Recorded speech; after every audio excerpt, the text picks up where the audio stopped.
Hello and welcome to Live Life Happy, the podcast, the YouTube channel. And I wonder if you've ever wondered for yourself that, okay, I have worked so hard, I've accomplished something, and then immediately you're asking, what is next? I do this all the time. I cannot tell you. I reach a goal, I check a box, cross something off my list or my task list. And then instead of savoring the success, instead of really enjoying that accomplishment, I go right away to this, like, okay, what am I going to do next? What's next for Andrea? And I know I'm not alone in this. I know that so many of us do this and we look for the next project.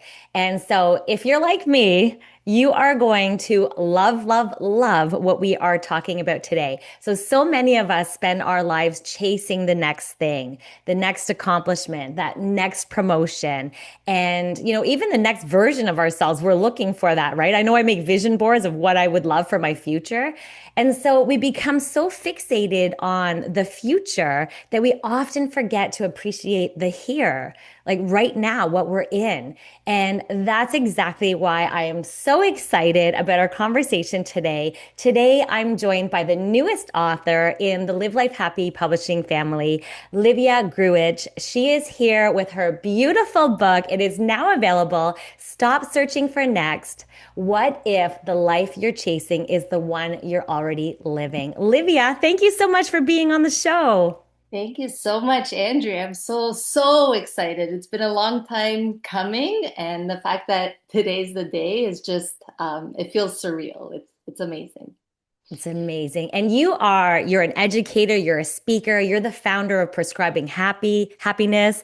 And you've spent so many years helping other people learn about positive psychology, cultivating psychological safety, as well as physical well-being and mental well-being. You have been immersed in this world. And so what is it about this book that is like, what inspired you to write this book?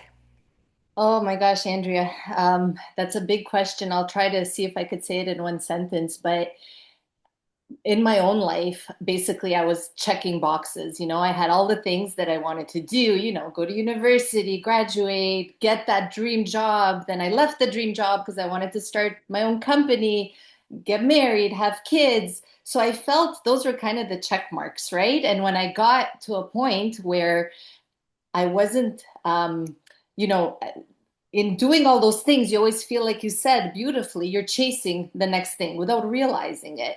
And for me, only when life kind of forced me to stop, and unfortunately, that was because of a ski accident, and I had to have a surgery, and I had no choice but to sit down with myself and with my own thoughts. That's where the book really came out of because I realized it's not so much in chasing the next thing, right? Like we always think that's what's going to bring us joy, happiness is on the other side of that, but rather, hold on, let me actually ask myself some questions about where I am today and realize that the answers are probably all there. We just don't take the time to ask the questions sometimes. Oh my gosh. I love that powerful question. It's like, what if the life that we're chasing is already here? Can you speak to the title of your book? Because it's so powerful and it just that alone, shifting our mindset and that question alone, and just the title you've chosen. Can you speak why you landed on that as your title? Absolutely. And I'll start by saying, I was picking between two titles. The first was going to be Permission to Pause. Because again, I think until we give ourselves the permission to pause, we can't figure out what it is or why it is that we keep chasing. And the reason I went with Stop Searching for Next is because I think so many of us, especially today, are just in this race of getting to, the next project, the next thing, because we all have so many things on our to-do list, right? Unfortunately, some of the ones that are for ourselves often get pushed to the next day, the next year sometimes. So the reason I landed on Stop Searching for Next is because next really is personal to each one of us. But we have to understand, and only can we understand by taking the time to pause what that next is. And sometimes, more often than not, it's not out there. It sounds cliche and it's not, but it's in here and it's around us if we take the time to appreciate. And that'll look different for each person. For me, it managed to fill up this whole book, and only when I got to the end and searching for the answer, I realized there's no answer. There's just kind of relearning our own lessons. And when we do, we figure out, you know, I guess what if the life you're chasing is the one you're living? Because usually that's how it is. Oh my gosh, I love this. And okay, so obviously I read every single book that we publish cover to cover.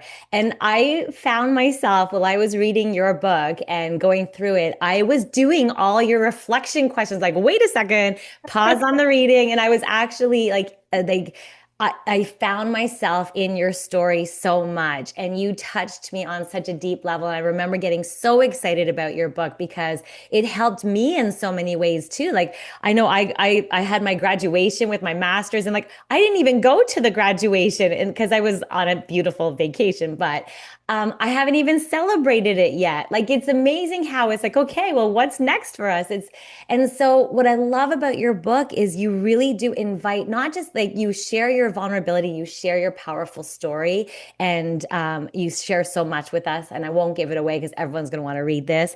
And I love it because I could see and feel myself in your story. And then you allow it to flip on to the readers and for the reader to really digest what you're talking about, but then also investigate their own lives. So that's my favorite part about your book. And I just loved it. So I'm curious, what is your favorite part about your book? I'll comment on what you said first, and then I'll tell you my favorite part. But the part about choosing to sort of add the questions at the end of the book, that made me feel a little better about essentially sharing my diary with the world, because that's what it felt like. And until Andrea, you pushed me to put it out there by saying, you know what, I relate to this, other people relate to it, the fear in sharing, because I was pretty vulnerable in there. That's how I write. I put it all out there, and those are the kinds of books that I like. So I wanted to be myself.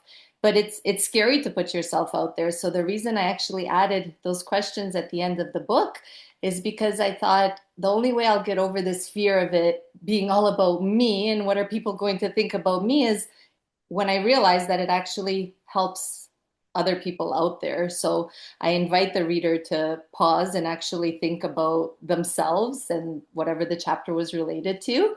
And in doing that, you know, it becomes about us. It's our journey together. And my favorite part of the book, I have lots of favorites. I'm biased, obviously. I have a lot of favorites too. But I think I'm going to say I have this, you know, after going through all my questioning and the answers that I got by doing this writing, I landed on this idea that I want to always be a life lover. And what does that mean to me? It means showing up as the best version of myself every day. When things don't go well, when you don't get to the bottom of your to-do list, when you say the wrong thing, you just realize that it's your it's in your power to just, you know, snap and start over again. And so I talk about this idea of instead of searching for happiness in whatever's next, I realized that for me it was in searching in my own life the qualities that allow me to be the best self in my own life, because I'm a very happy person. I've always been very big on celebrating the little things. And sometimes you just get caught up in everything else that you don't appreciate. Probably everything you have is right in front of you. So it's my life lover chapter, but I have a close second, third, and fourth that we could talk about at another time. And isn't that so true? And one of the elements in happiness studies and positive psychology is the ability to appreciate and to savor and to offer thanksgiving to what's in front of us. And so I love that you weave this into the whole. I would say that's the common thread through your whole entire book, and it's such a beautiful reminder of the power of that, and to be able to relish and enjoy and really bring about those positive emotions. Okay, so you have this amazing pottery metaphor, and it's on the cover of your book. And it is actually your pottery that's on the cover of your book. This metaphor shows up throughout the entire book, and it became one of your favorite themes. Can you tell us a little bit more about the pottery class, maybe, or like, and why it became such a powerful symbol for you? Absolutely. Thanks for asking, Andrea. Um, so I took a pottery class with a friend, and it kind of started because she said, "Do you want to take pottery?" And I thought, "Pottery, really? I've never done something for no reason." Like I said, everything was usually very planned. What's next on my Yes. checklist? So right from the start, it was like, "All right, I'll do it. I have some time now." I had just sold my company, and I guess I was in this transition stage in my life without realizing it, kind of getting to 40 and all these questions about raising kids and what's next in my life. And so in pottery, I guess I didn't have many expectations, but I did when I started. I thought somebody should tell me what to do. Am I making a bowl? Am I making a plate? Am I making, something that will Ah. hold my pens? And there was none of that. And I realized it was just me and the clay and the wheel, and there was an instructor, but they were very much about just being there. And so I saw that I'm not okay with uncertainty, whether it's in pottery or in life at this stage in my life. I feel very much that I should have all the answers, that I should have had it all figured out by now.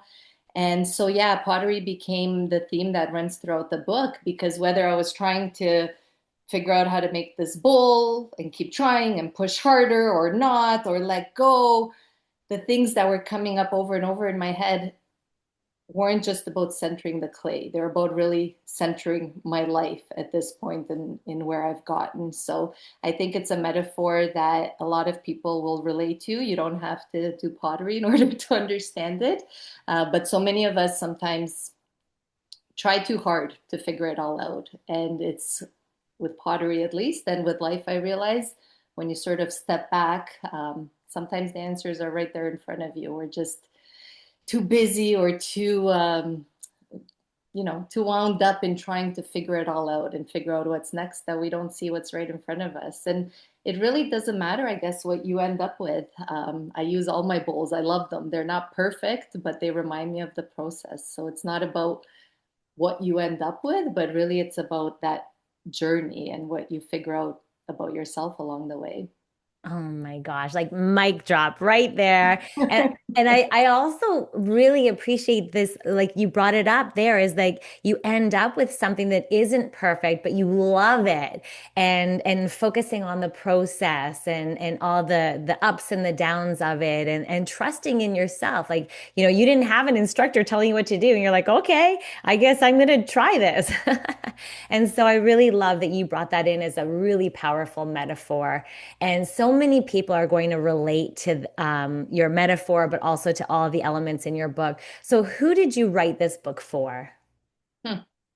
So the book started out, I actually found it the other day. It started out in this very notebook. I was scribbling as I was stuck sitting down, not being able to move much, and I started just writing. I've always loved writing, always wanted to write a book. I didn't know who it was going to be for. I didn't realize that these thoughts I was putting down on paper were one day going to become a book. So I would have to say that in the beginning, the book was for myself. It was about me going on this journey without realizing it. And in doing that, coming up with a lot of answers that I think a lot of us have in common. And as I started piecing together the chapters, I realized it's for moms that feel like, they give so much of themselves and, push over the stuff that they've always wanted to do to when there is time, and there usually isn't time. There's always time for what we make time for. Then I realized it's not just for moms, it's for anybody that's really going through some sort of transition in their life or trying to figure out why they have, more questions than answers. And then I'll circle back to I think the book is for myself because each time I was rereading it for editing purposes, I realized we're all still learning our own lessons. There's no end really. I always looked, I wanted to have the perfect ending in my conclusion. I wanted to have the answer for everybody to say, okay, so after reading this book, this is the big answer.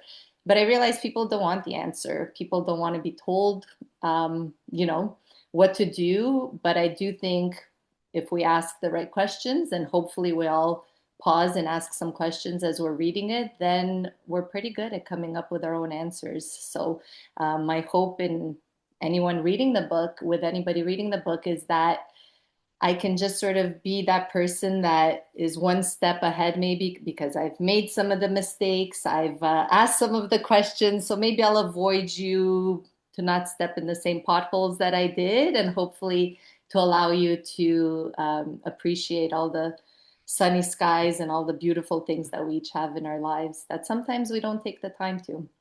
Ah. And, a lot of the readers are, having those things, stepping in those potholes and everything, and it's okay. And then hearing your story also makes us feel like, okay, permission to be human.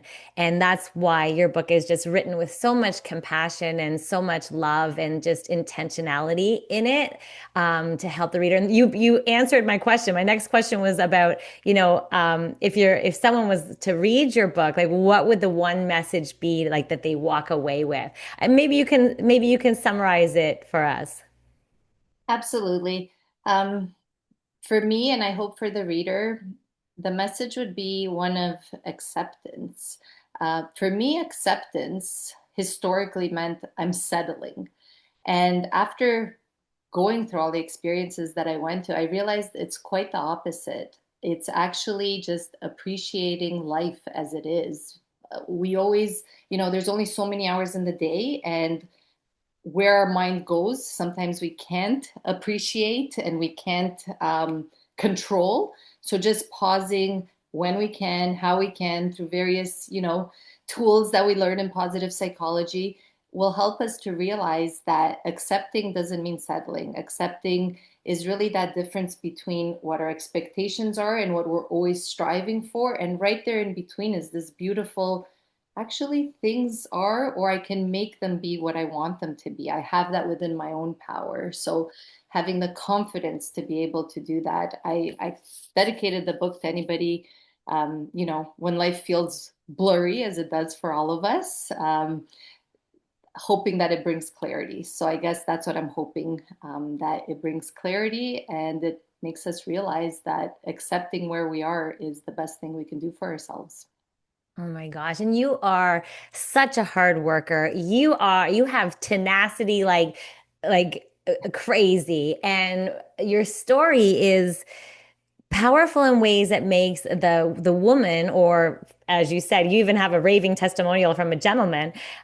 So really, whoever reads the book, you're an inspiration, actually. And so it's so fun to read your story because it allows us to say, okay, it's not that you're saying let's just sit back and not work so hard and not look for goals and have future ambitions and things like that. That isn't the message in your book. And I just want to talk about that because initially, we were thinking that people might think it's about that, but really your book is like, keep going, have that tenacity, keep striving, and the power of the and, as Tal Ben Shahar would say, the power of the and also enjoy what is and what's in front of us. I really love that message. Can you speak to that a little bit for the persons like who might be interpreting the book that way?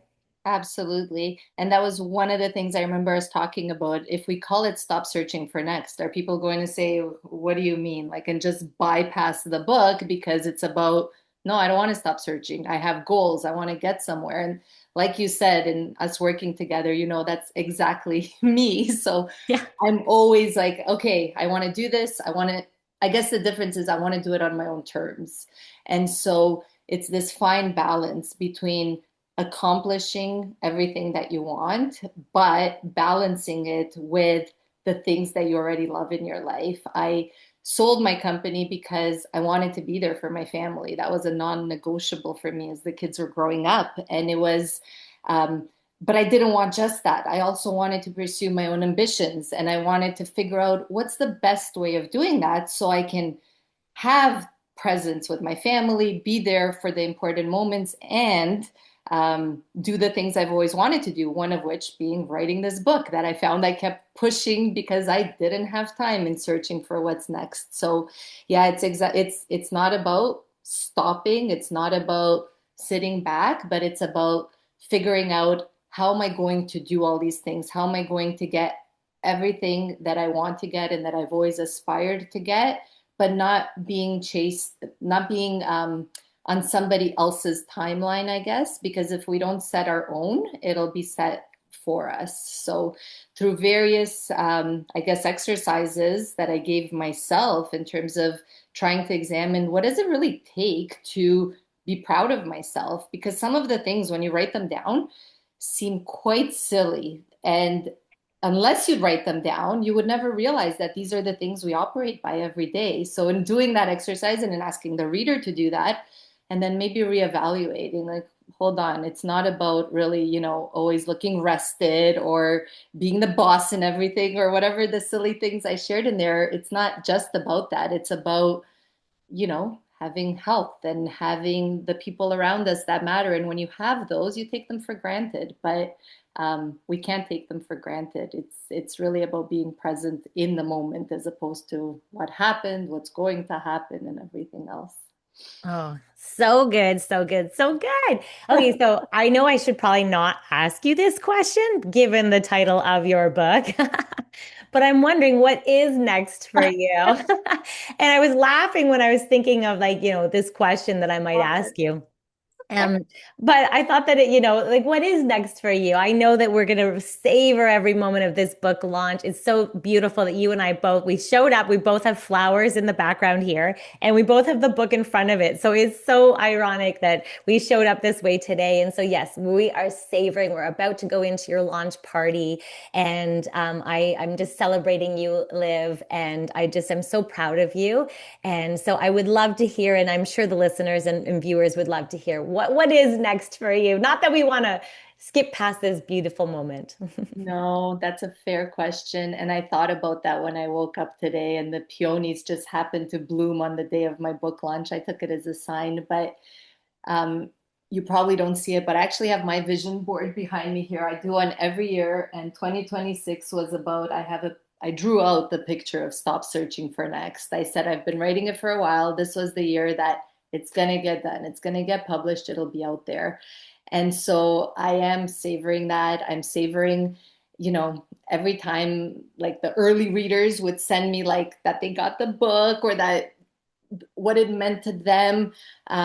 It's just becoming so real that it's not just my story. And I'm so glad that I put it out there. So, in terms of what's next for me, I've been working towards this moment for so long. And there are so many moments and stories and themes in this book that I want to explore through the workshops that I do with all the people and companies that I work with of, appreciation and gratitude and oh, there's so much in here. So I guess what's next is really in this case is it's what is, and in making the most of everything that went into this book, because there is so much out there, and I want to personally live every day like the life lover that I talked about in this book that I want to be, and I want to share that message with as many people as I can. So that's what's next for me, putting this book out there in as many ways as possible because from the messages I got so far, apparently whoever reads it happens to find themselves in it, like you said, and find something that helps them. And that was my whole goal in writing the book. I said if it helps one person, then I'm happy with that. And I didn't intend for that to be, my own daughters, but so far I got positive reviews in them reading it, Love it. and obviously friends and family and beyond that now. So I'm super excited to put it out there. Amazing. And I always say books change lives and have such a ripple effect. And you're already having that impact. And how beautiful is it that your daughters read the book and provided you with beautiful reviews? And I just want to thank you so much for joining us today. And a huge congratulations on the launch of your beautiful book. It is so powerful for every listener or someone watching today. If this conversation resonated with you, I really do encourage you to pick up a copy, stop searching for next. What If the Life You're Chasing is the One You're Already Living by Livia Grujich. I'm so happy that you're here. I'm going to let you have the final say. Your book gives us permission to pause, permission to appreciate, where we are, where we're going, but also mostly where we are, permission to stop measuring our worth by what's next, measuring our worth right now here. And so I'm just going to turn it over to you, Liv, and for the final word. Thank you so much, Andrea. Thank you again for pushing me to put it out in the world.